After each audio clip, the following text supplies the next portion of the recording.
Greetings. Thanks for joining me for this video presentation, The Silent Killer of Investment Results. The goal for stock market investors is to make money. The economy has made it difficult to achieve consistent positive returns. However, our own greed often has a major impact on our stock investing success. I like the quote attributed to Henry Fawcett, who said, "Greed is an excessive desire to acquire or possess more than what one needs or deserves, especially with respect to material wealth." When it comes to investing in the stock market, we, the investors, are often our own worst enemy. The ultimate question when investing is, when is enough enough?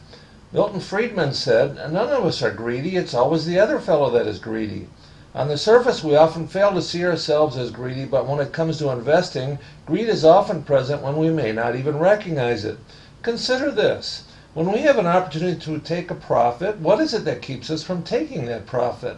When we're experiencing a loss, why are we willing to expose ourselves to a bigger loss? Why is it that we dream for the stock that grows 10 times in value? Maybe it will be easier to recognize greed if we look at some fictitious examples that look very close to reality. I know I can see myself in some of these examples. See if you recognize your own pattern of behavior when it comes to investing. Example number 1. An investor, will call him Robert, invested in XYZ Corporation. It's already gone up 5%. Robert heard some bad news that told him the stock is likely to drop in price. Robert decided to hang on to the stock because to him 5% isn't enough. Robert is hopeful that he can sell the stock later for a profit of 20%. That's evidence of greed. Based on the bad news, it's likely the stock price will go down and Robert will eventually sell at a loss.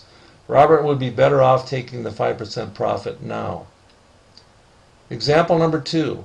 An investor, will call her Jane, bought a speculative stock, ABC Medical Research Corporation. A financial newsletter recommended the stock, and the writer of the newsletter believes the stock will increase by 10 times from today's price.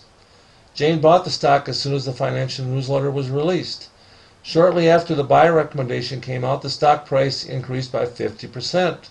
Jane was ecstatic, but Jane decided that 50% wasn't enough for her. She decided to hang on until the stock is up at least 5 times the purchase price.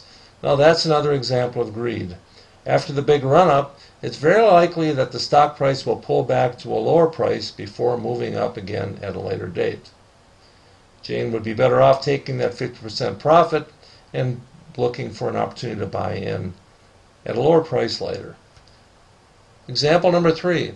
An investor, will call him William, bought shares of ABC Investments for $50 a share. William believes the stock has a great deal of potential. The stock price drops by 12%. William decides to buy more shares of the stock at the lower price to reduce the average price paid for the shares. The stock price drops another 5%. William buys some more shares. This is an example of greed. Greed often produces irrational decisions in an attempt to recover from an earlier bad investment choice. William should have sold the stock before it dropped 12% in the first place. Greed is a major barrier to success. When you're making an investment, whether it be a buy or a sell decision, examine your thought process to see if greed is influencing that decision. Eliminate greed in your investment decisions and you're well on your way to great success in your stock market investments. We'll cover the remaining 6 barriers in future videos. Have a great day.